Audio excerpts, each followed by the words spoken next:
Heroine ಆಗಿ ಮಿಂಚಬೇಕು ಅಂತಂದ ತಕ್ಷಣ ಬಿಕಾಸ್ ಯಾಕಂತಂದ್ರೆ ಅದು ಬ್ಯಾಕ್ಗ್ರೌಂಡಲ್ಲಿ ಸಾಕಷ್ಟು ವರ್ಕ್ ಮಾಡಬೇಕಾಗುತ್ತೆ, ವರ್ಕೌಟ್ ಆಗಿರ್ಬೋದು.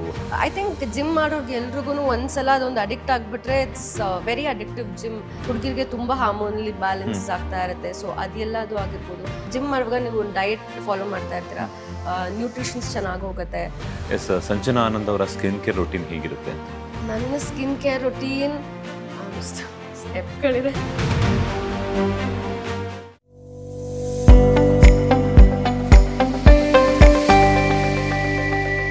ನಮಸ್ಕಾರ, ನೀವು ನೋಡ್ತಾ ಇದ್ದೀರಾ ಡಾಕ್ಟರ್ ಬಾಸ್ ಕನ್ನಡ. ನಾನು ಮಂಜುನಾಥ್ ಶ್ರೀನಿವಾಸ್. ಹೀರೋಯಿನ್ ಸಂಜನಾ ಆನಂದ್ ಅವರ ಗ್ಲಾಮರ್ಗೆ ಕಾರಣ ಏನು, ಹಾಗೆಯೇ ಅವರ ವರ್ಕೌಟ್ ಸೀಕ್ರೆಟ್ ಏನು, ಒಂದಷ್ಟು ಅವರ ಹೆಲ್ತ್ ಟಿಪ್ಸ್ ಬಗ್ಗೆ ಇಂಟ್ರೆಸ್ಟಿಂಗ್ ವಿಚಾರಗಳನ್ನ ನಾನು ತಿಳಿಸ್ಕೊಡ್ತೀನಿ. ಮೊದಲೇದಾಗಿ ನಮಸ್ತೆ, ಹೇಗಿದ್ದೀರಾ? ನಮಸ್ತೆ, ಚೆನ್ನಾಗಿದ್ದೀನಿ. ನೀವು ಹೇಗಿದ್ದೀರಾ? ನಾನು ಸೂಪರ್ ಆಗಿದ್ದೀನಿ.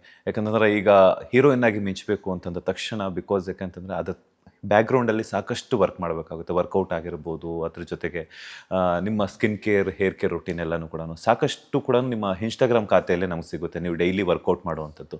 ಸೊ ನಿಮ್ಮ ಸಂಜನಾ ಆನಂದ್ ಅವರ ವರ್ಕೌಟ್ ಸೀಕ್ರೆಟ್ ಏನು ಅಂತ?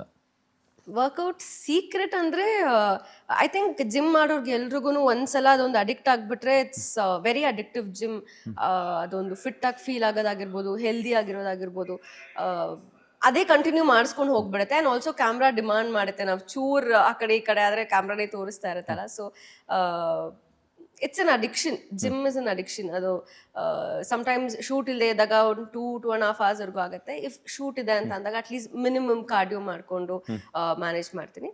ಸೊ ಲುಕಿಂಗ್ ಅಂದರೆ ಮಿರರಲ್ಲಿ ನೋಡ್ಕೊಳ್ವಾಗ ದಿ ಬೆಸ್ಟ್, ಚೆನ್ನಾಗಿ ಕಾಣ್ತಿದೀವಿ ಅಟ್ಲೀಸ್ಟ್ ಅನ್ನೋ ಅದೇ ಮೋಟಿವೇಶನ್.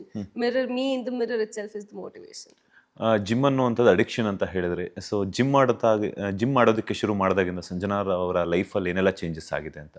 ಚೇಂಜಸ್ ತುಂಬ ಆಗಿದೆ. ಅಂದರೆ ನಾನು ಇಂಡಸ್ಟ್ರಿಗೆ ಬರೋಕ್ಕೆ ಮುಂಚೆ ನಾನು ಸ್ವಲ್ಪ ಪ್ಲಂಪಿ ಇದ್ದೆ ಅಂತಲೇ ನಂಗೆ ಗೊತ್ತಿಲ್ಲ. ಸಣ್ಣ ಆದಾಗಲೇ ಜನ ಸಣ್ಣದಿ ಡಿಫ್ರೆಂಟಾಗಿ ಕಾಣ್ತೀರಾ ಅಂತ ಹೇಳುವಾಗಲೇ ನನಗೆ ಇದಾಗಿದ್ದು ಗೊತ್ತಾಗಿದ್ದು. ಸೊ ತುಂಬ ಚೇಂಜಸ್ ಇದೆ ಇನ್ ಟರ್ಮ್ಸ್ ಆಫ್ ಹೆಲ್ತ್ ಆಗಿರ್ಬೋದು. ಆ್ಯಂಡ್ ಹುಡುಗಿರಿಗೆ ತುಂಬ ಹಾರ್ಮೋನಲಿ ಬ್ಯಾಲೆನ್ಸಸ್ ಆಗ್ತಾ ಇರುತ್ತೆ. ಸೊ ಅದೆಲ್ಲದು ಆಗಿರ್ಬೋದು. ಒಂದು ಸ್ಟೇಬಲ್ ಆಗುತ್ತೆ, ಪ್ರಾಪರ್ ಆಗುತ್ತೆ. ಜಿಮ್ ಮಾಡುವಾಗ ನೀವು ಒಂದು ಡಯಟ್ ಫಾಲೋ ಮಾಡ್ತಾ ಇರ್ತೀರಾ, ನ್ಯೂಟ್ರಿಷನ್ಸ್ ಚೆನ್ನಾಗಿ ಹೋಗುತ್ತೆ. ಸೊ ಐ ಥಿಂಕ್ ಎಲ್ಲ ರೀತಿಲೂ ಹೆಲ್ಪ್ ಆಗುತ್ತೆ. ಆ್ಯಕ್ಟರ್ಸ್ಗಂತಾನೆ ಅಲ್ಲ, ಇವತ್ತು ಸೋಷಿಯಲ್ ಮೀಡಿಯಾಲಿ ಎಲ್ಲರೂ ಇನ್ಸ್ಪೈರ್ ಆಗಿ ಅವ್ರವ್ರದ್ದೇ ಜಿಮ್ ವರ್ಕೌಟ್ಸ್ ಅಥವಾ ಏನಂತಾರೆ ಮೇಕ್ ಓವರ್ಸ್ ಮಾಡ್ಕೋತಾ ಇದ್ದಾರೆ. I think it's very inspiring. I think ಎಲ್ಲರೂ ಫಾಲೋ ಮಾಡಿದ್ರೆ ಇಟ್ಸ್ ವೆರಿ ವೆರಿ ಗುಡ್. ಒಂದು ವಿಚಾರವನ್ನು ಹೇಳಿದ್ರೆ, ಲೇಡೀಸ್ಗೆ ಅದು ಕೂಡ ಹಾರ್ಮೋನಿಯಲ್ ಇಂಬ್ಯಾಲೆನ್ಸ್ ಆಗುವಂಥದ್ದು ಇರುತ್ತೆ. ಅದು ಅಲ್ಲದೆ ನಿಮಗೆ ಮಂತ್ಲಿ ಒಂದಷ್ಟು ಕಮಿಟ್ಮೆಂಟ್ಸ್ ಅನ್ನೋದಿರುತ್ತೆ, ಬಿಕಾಸ್ ನಿಮ್ಮ ಒಂದು ಪರ್ಸ್ನಲ್ ಅಂತಂಥದ್ದು. ಅಂಥ ಒಂದು ಸಂದರ್ಭದಲ್ಲಿ ವರ್ಕೌಟ್ ಹೆಂಗೆ ಮಾಡ್ತಿರ್ತೀರಾ ಅಂತ? ನನಗೆ ಪರ್ಸ್ನಲಿ ಆ ಟೈಮಲ್ಲೂ ರೆಸ್ಟ್ ಅಂತ ಏನು ಅಡ್ವೈಸ್ ಮಾಡಿಲ್ಲ. ಅಂದರೆ ಕೆಲವ್ರಿಗೆ ಮಾಡೋಕ್ಕಾಗತ್ತೆ, ಕೆಲವ್ರಿಗೆ ಮಾಡೋಕ್ಕಾಗಲ್ಲ. I am okay doing it. ಕೆಲವು ಸಲ ತುಂಬ ಪೇನ್ ಇರುತ್ತೆ, ಆ ಟೈಮಲ್ಲಿ ಹೋಗಕ್ಕೆ ಹೋಗಲ್ಲ. ಬಟ್ ಅದರ್ವೈಸ್ ನನಗೆ ವರ್ಕೌಟ್ ಮಾಡಿದ್ರೇ ಇನ್ನೂ ಬೆಟರ್ ಫೀಲ್ ಆಗುತ್ತೆ ನನಗೆ. ಸೊ ಹಾಗಾಗಿ ಐ ವರ್ಕೌಟ್ ಅಟ್ಲೀಸ್ಟ್ 2-3 days ಆ ಟೈಮಲ್ಲಿ ಕೂಡ. ಪ್ರೋಟೀನ್ಸ್ ಎಲ್ಲ ಯಾವ ರೀತಿ ಕ್ಯಾರಿ ಮಾಡ್ತಿರ್ತಾರೆ? ಬಿಕಾಸ್ ಯಾಕಂತಂದರೆ ಪಾತ್ರಕ್ಕೆ ಚೇಂಜಸ್ ಆಗ್ತಾ ಇರಬೇಕಾಗುತ್ತೆ. ಈಗ ಎರಡೆರಡು ಪ್ರಾಜೆಕ್ಟ್ಗಳನ್ನು ಒಪ್ಕೊಂಡಾಗ ಆ ಪಾತ್ರದಲ್ಲೇ ಬೇರೆ ಥರ ಕಾಣಿಸ್ಕೋಬೇಕಾಗುತ್ತೆ, ಈ ಪಾತ್ರದಲ್ಲಿ ಇನ್ನೊಂದು ಸಿನಿಮಾದಲ್ಲಿ ಇನ್ನೊಂದು ಪಾತ್ರದಲ್ಲಿ ಚೆನ್ನಾಗಿ ಕಾಣಿಸ್ಕೋಬೇಕು ಅಂತಂದಾಗ. ಅಂದರೆ ನನಗೆ ಯಾವ ಸಿನಿಮಾಲೂ ವೆಯ್ಟ್ ಆ್ಯಡ್ ಆಗೋಕ್ಕೆ ಅಥವಾ ವೆಯ್ಟ್ ರೆಡ್ಯೂಸ್ ಮಾಡೋಕ್ಕೆ ಏನೂ ಹೇಳಿಲ್ಲ. ಸೊ ಹಾಗಾಗಿ ಆ ಎಕ್ಸ್ಪೆರಿಮೆಂಟ್ಸ್ ನಾನೇನು ಟ್ರೈ ಮಾಡಿಲ್ಲ. ನನ್ನ ಟ್ರೈನರ್ ಏನು ಡಯಟ್ ಕೊಟ್ಟಿದ್ದಾರೆ ಸೇಮ್ ಡಯಟ್ ಫಾಲೋ ಮಾಡ್ತಾ ಇದ್ದೀನಿ. ನಾನು ಜನರಿಗೆ ರೆಕಮೆಂಡ್ ಮಾಡಲ್ಲ ಪ್ರೋಟೀನ್ ಪೌಡರ್ ಅಥವಾ ಶೇಕ್ಸ್ ಏನು ತಗೋಬ್ಲಿ ಅಂತ ರೆಕಮೆಂಡ್ ಮಾಡಲ್ಲ, ಬೇಡ ಅಂತ ಹೇಳಲ್ಲ. ನನ್ನ ಬಾಡಿಗೆ ಏನು ಬೇಕಾಗಿದೆ, ನನ್ನ ಟ್ರೈನರ್ ಏನು ಕೊಟ್ಟಿದ್ದಾರೆ ನಾನು ತಗೋತೀನಿ ಅಂತ. ಬಿಕಾಸ್ ಕೆಲವ್ರಿಗೆ ಅದು ಸೂಟ್ ಆಗೋದಿಲ್ಲ. ನಾನು ಮುಂಚೆ ತಗೊಳ್ಳುವಾಗ ಕೆಲವು ವೇ ಪ್ರೋಟೀನ್ ಎಲ್ಲ ಆಕ್ನಿ ಕಾಸ್ ಆಗುತ್ತೆ. ಸೊ ನಾನು ನಿಲ್ಸಿದ್ದೆ ಸ್ವಲ್ಪ ಟೈಮ್ಗೆ. ಸೊ ನಾನು ಇವಾಗ ಬೇರೆದಕ್ಕೆ ಶಿಫ್ಟ್ ಆಗಿದ್ದೀನಿ, ನ್ಯಾಚುರಲ್ ಪ್ರೋಟೀನ್ಸ್ಗೆ ಶಿಫ್ಟ್ ಆಗಿದ್ದೀನಿ. ಸೊ ಆ ಥರ ಬಾಡಿ ಟು ಬಾಡಿ ಡಿಪೆಂಡ್ ಆಗುತ್ತೆ. ಕನ್ಸಲ್ಟ್ ಮಾಡಿ ನಾಲೆಡ್ಜ್ ಸ್ವಲ್ಪ ತಗೊಂಡು ಪ್ರಾಪರ್ ಡಯಟ್ ಮಾಡಿದಾಗ I think the best results ಇರುತ್ತೆ. ಹುಡುಗಿರಿಗೆ ನಮ್ಮ ಹಾರ್ಮೋನಲ್ ಬ್ಯಾಲೆನ್ಸಸ್ ಆಗಿರ್ಬೋದು ನನಗೆ ತುಂಬ ಕಂಟ್ರೋಲಲ್ಲಿದೆ ಇವಾಗ. ಸೊ ತುಂಬ ಹೆಲ್ಪ್ ಮಾಡುತ್ತೆ ವರ್ಕೌಟ್ ಆ್ಯಂಡ್ ಡಯಟ್ ಎಲ್ಲ. ಈ ವರ್ಕೌಟ್ ಮಾಡಬೇಕಾದ್ರೆ ಮನುಷ್ಯನಲ್ಲಿ ಒಂದು ಸ್ಟ್ರೆಸ್ ರಿಲೀಫ್ ಅನ್ನುವಂಥದ್ದು ಆಗುತ್ತೆ ಅಂತ ಆಲ್ಮೋಸ್ಟ್ ಸುಮಾರು ಜನ ಡಾಕ್ಟರ್ಸ್ ಹೇಳ್ತಾರೆ. ಬಿಕಾಸ್ ನೀವು ಸ್ಯಾಂಡಲ್ವುಡ್ ಜೊತೆಗೆ ಪ್ರಭಾಷೆಗಳಲ್ಲೂ ಆ್ಯಕ್ಟ್ ಮಾಡ್ತಿರ್ತೀರ. ಸೊ ಅಂಥ ಒಂದು ಸಂದರ್ಭದಲ್ಲಿ ಬ್ಯಾಕ್ ಟು ಬ್ಯಾಕ್ ಶೂಟ್ಸ್ ಎಲ್ಲ ಇರುತ್ತೆ, ಹೆಕ್ಟಿಕ್ ಶೂಟ್ಸ್ ಎಲ್ಲ ಇರುತ್ತೆ. ಅಂಥ ಒಂದು ಸಂದರ್ಭದಲ್ಲಿ ವರ್ಕೌಟ್ ಎಷ್ಟು ನಿಮ್ಗೆ ಇಂಪ್ಯಾಕ್ಟ್ ಆಗಿದೆ ಅಂತ? ಅಂದರೆ ಸ್ಟ್ರೆಸ್ ರಿಲೀಫ್ ಮಾಡೋದು.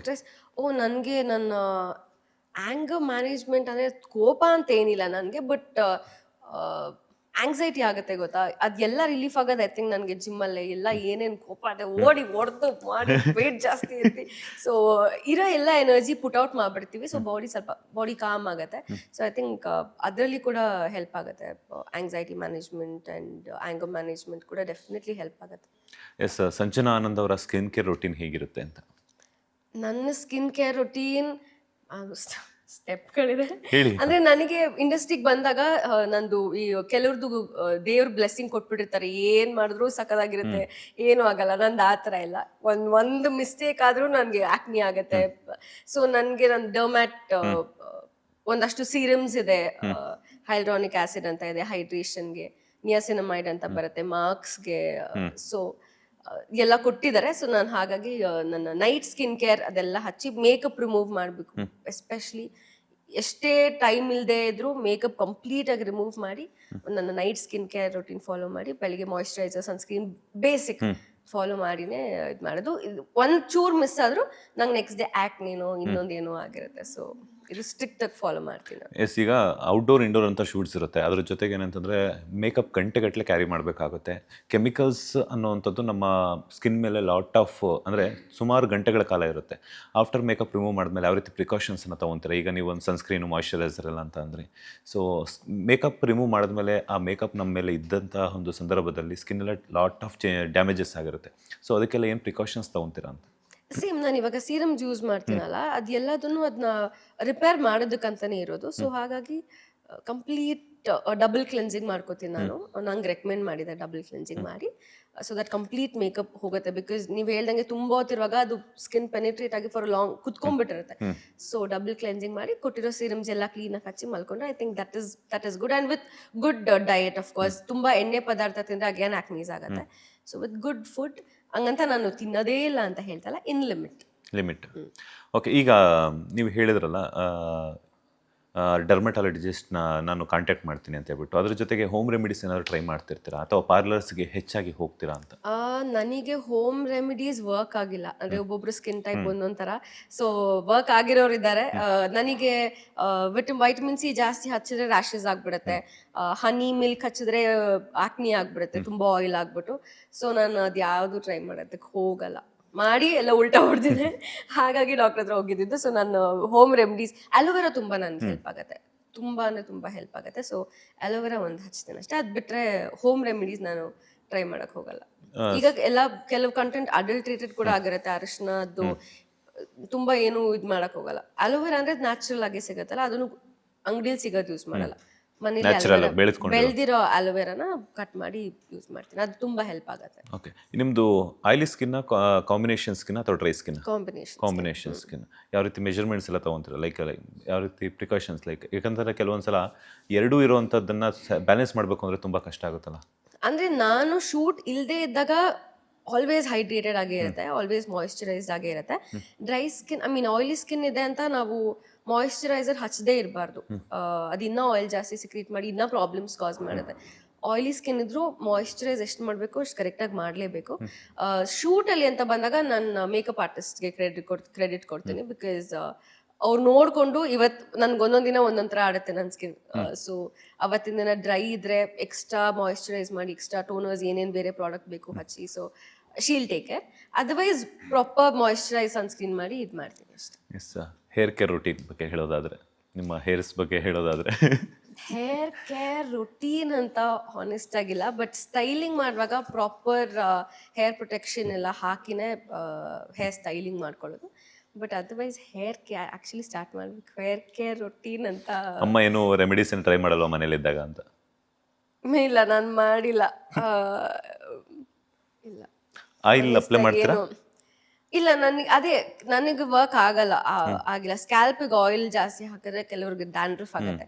ಸೊ ನನ್ಗೆ ಅದೇ ಥರ ಆಗುತ್ತೆ, ಸ್ಕ್ಯಾಲ್ಪ್ ಜಾಸ್ತಿ ಆಯಿಲ್ ಇದು ಮಾಡಿದ್ರೆ ಡ್ಯಾಂಡ್ರಫ್ ಆಗುತ್ತೆ. ಸೊ ನಾನು ಹೇರ್ ಮಾಸ್ಕ್ ಅಪ್ಲೈ ಮಾಡ್ತೀನಿ ತುಂಬ ಡ್ರೈ ಆಗುವಾಗ. ಬಟ್ ಅದರ್ವೈಸ್ ಶೂಟಲ್ಲಿ ಇರುವಾಗ my hair stylist take care ಮಾಡ್ತಾರೆ, ಪ್ರಾಪರ್ ಪ್ರೊಟೆಕ್ಷನ್ ಹಾಕಿ ಆಮೇಲೆ ಸ್ಟೈಲಿಂಗ್ ಮಾಡ್ತಾರೆ. ಮನೆಗೆ ಹೋದ ತಕ್ಷಣ ವಾಶ್ ಮಾಡ್ಬಿಡ್ತೀನಿ, ತುಂಬ ಪ್ರಾಡಕ್ಟ್ಸ್ ಇರುತ್ತೆ ಹೇರಲ್ಲಿ. ಸೊ ಹೋದ ತಕ್ಷಣ ವಾಶ್ ಮಾಡ್ಬಿಡ್ತೀನಿ.